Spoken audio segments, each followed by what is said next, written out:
នៅវត្តទេពធីតារាមវត្តហៅវត្តលោកយាយទេពរៀបចំបានស្អាតបាទអាចអញ្ជើញមកលេងបាន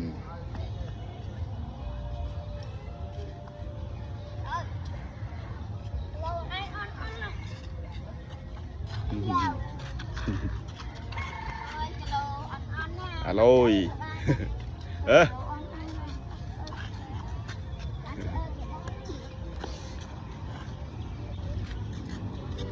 តូមចាប់ប្អូន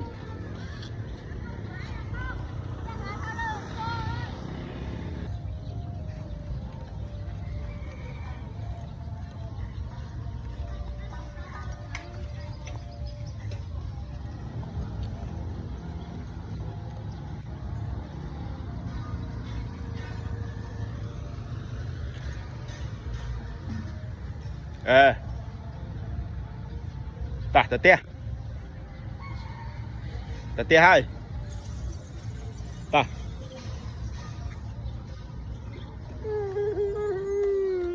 មក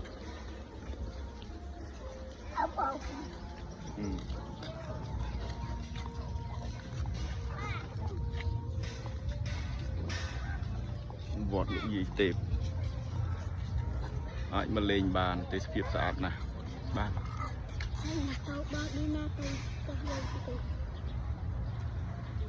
ពីណាជីតាណាសួរគាត់ទៅដុកទៅផ្ទះលេងទៅមកតាទៅមកទេមក